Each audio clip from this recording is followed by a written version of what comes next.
Kia ora, how's it? This is BusLife. I'm Nikki and this is my partner Paul. And together in 2019, we bought this bus to become our home. It's a 1996 Hino Rainbow and it's 10.5 metres and we tow a little Suzuki Swift by A-frame. For the last 5 years, we've based ourselves around the same area so that Paul could keep his job, and then we've just tooted off for weekends and holidays from there. However, in January, Paul put his mahi on hold, his work on hold, and we set off for Te Waipounamu o Aotearoa, the South Island of New Zealand. This is where I'm going to document our journey, so if you're interested and you haven't seen any episodes before this, go back a few and you'll catch us travelling all the way from Taupo to where we are now at Otautahi, Christchurch. And then this episode is from Otautahi further south to, who knows, let's see where we end up. Last night we stayed at the NZMCA Park in Whedon's, Otautahi, and then this morning we were up early. It was about 6 o'clock actually, but it wasn't until more like 7:30, 7:45 even, that we were driving out of Whedon's. Our first stop was at the fuel station. We always like to start with a full tank of diesel. You never know what you're going to be dealt with, so it's always just good to be prepared. So we always start with full diesel, empty waste tanks, and full fresh tanks. So that was our next stop.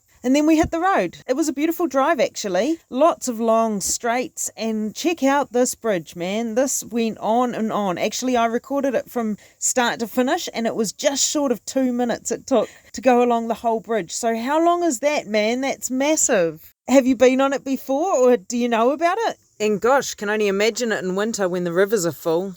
Oh, the South Island is so beautiful. I'm not sure I'm going to want to leave here, like for real. We stopped just outside of Ashburton. We noticed the trees lining the sides of the road and it creating great shade, so looked like a perfect spot for a coffee and a walk and a stretch. And we had some questions we had to form some answers to because we didn't know which route we were taking here to get us to Invercargill for early February. So we were yet to decide if we were going into Lake Tekupo and Twizel and then down to Invercargill, or if we were going to continue down State Highway 1 down the east coast through Oamaru and Otipoti, Dunedin. We had some decisions to make. So looking on the map, if we're going to Lake Tekupo, ideally we'd be going in from Earling into Geraldine up to Fairlie and then into Lake Tekupo. But what we could do is go down to Timaru and explore Timaru and then go back up that highway up to Lake Tekupo, or we could go to Timaru and then continue south down the east coast, because we could do Lake Tekupo and Twizel on the way back up again. Anyway, we decided that we were going to go to Timaru today and we'd decide the next step from there. I had a look on the NZMCA app and there's a parkover property just north of Timaru at Old Seadown School that looks like it would suit us. So we're going to go and check that out as our first point of call and then we'll see where things lead from there. You'll notice we really are embracing the just see how things go with what happens. Like, we know we want to get to Invercargill by early February, but we don't know which route we're going to take to get there. So we're just playing it all by ear, and there's a real beauty in that. If we make it as far as Timaru today, we've got 9 days to then go from Timaru to Invercargill, which is about 400 k's and should take about 5.5 hours of travel time. So, we've got 9 days. Again, I think we can make it. So on arrival at Old Seadown School, we just pulled straight into the middle and were greeted by the custodian who told us all about the facilities available, including a washing machine, and directed us to a place to park. So that was cool. We were set. First things first, I did a load of washing because I've always got washing, and when it's as convenient as it is when it is where you're parking, I'm always going to take that up. Check out this garden, man. Full fruit and vegetables. It was incredible. So good to see.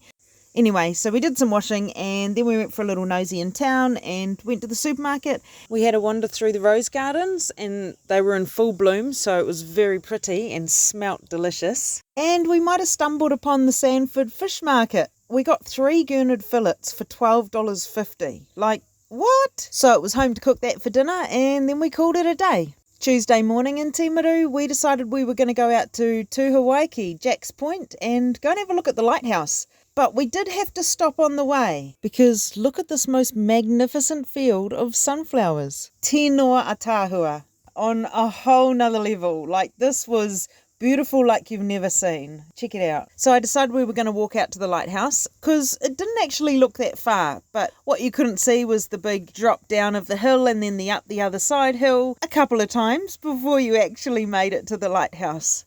Thankfully, there was some grass just waiting to hold me when I got there. When I finally peeled myself up to be able to actually go and have a look around where we even were, the views were out of this world. Check this out. We hung out up here for probably about an hour. It was so cool. There weren't many people coming and going, but the people that did come and go, they weren't there for long, so kind of quite nice.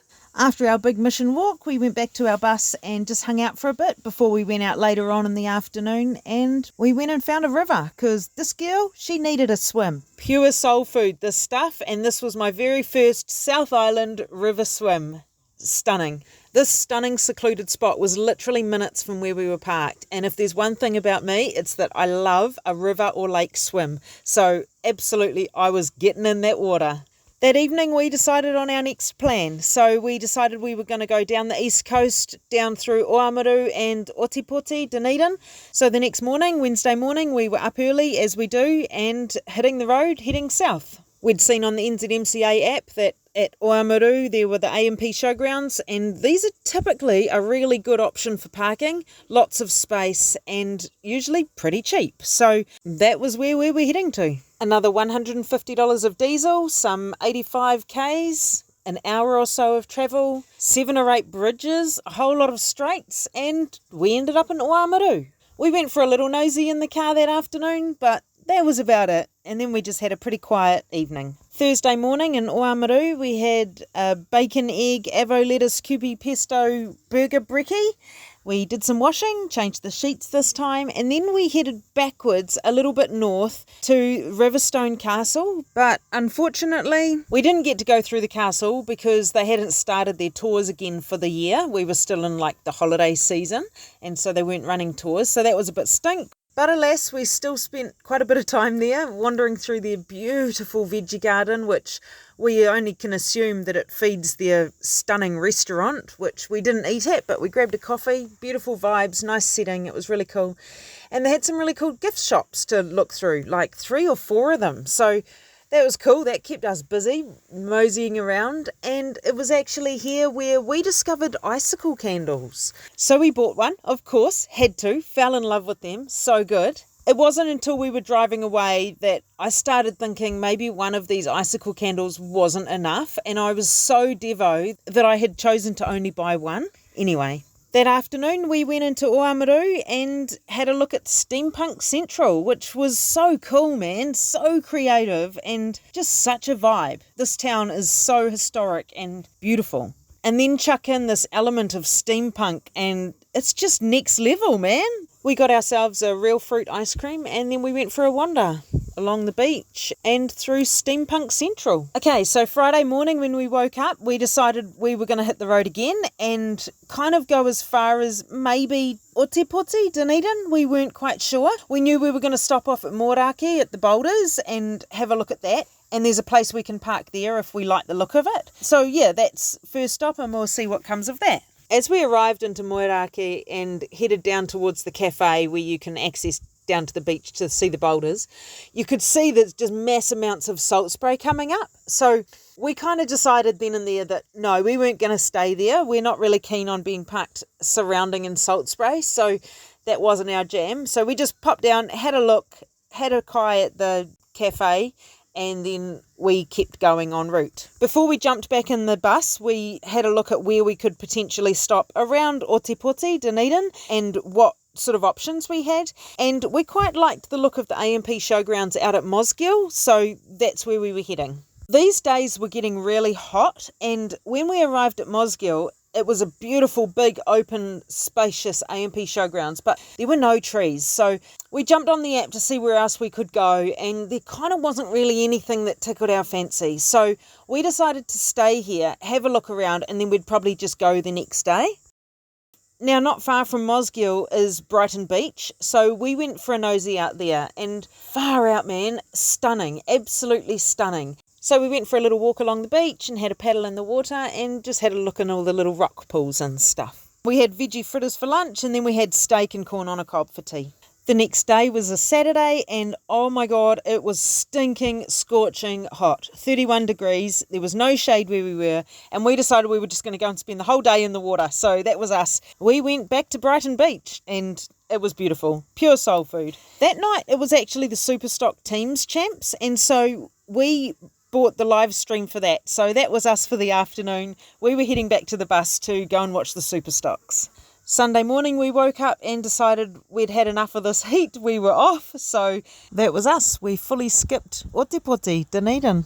We left Mosgiel, we put $180 diesel in the tank, and we headed towards Balclutha. This was about a 1 hour drive, and we were heading for the AMP showgrounds there. When we arrived, there was only one other motorhome there, so that was us. We were set, we love a quiet space, so we levelled up and parked up. It was a chill day for the rest of the day. We did no washing, no travel, and we just chilled. Cooked some fried rice for tea, and then in the afternoon we watched the second night of the Superstock Champs in Palmy, live streamed from the comfort of our own home. On Monday morning, we kind of nutted out what our plan was going to be from here, how we were going to tackle getting to Invercargill. Were we going to go pretty direct from here, or were we going to go around the Catlins? So that was kind of up for contention. We decided that we were going to go pretty direct from here. I had a look on the map and it said that Kaka Point Beach and Nugget Point Lighthouse were only 14 k's south of Balclutha, which is the northern end of the Catlins. And so from Invercargill, we could potentially only do 3/4 of the Catlins and then back again because we've already done the Balclutha end, you know? And so that's what we did. We went out to Kaka Point Beach and Nugget Point Lighthouse. And that was a stunning little drive. We didn't actually walk out to the lighthouse. We could see it from where we were, but we weren't going to walk it. There were a lot of people in the car park and there were a lot of people doing that walk. So definitely a good one. I've seen a lot of stuff online about it. If you're looking for a lighthouse, that's probably a really good one to go to, but we didn't. So we stayed at the AMP showgrounds again that night. We were only paying $10 a night, which is perfect for us. And tomorrow, Tuesday morning, we're going to hit the road and head for Invercargill. But you're going to have to come back for that because 12 minutes is long enough and you don't need to hear me ramble anymore. And so you're just going to have to come back to see how Invercargill and the Burtman Road Challenge treats us. See you then. Ka kite anō.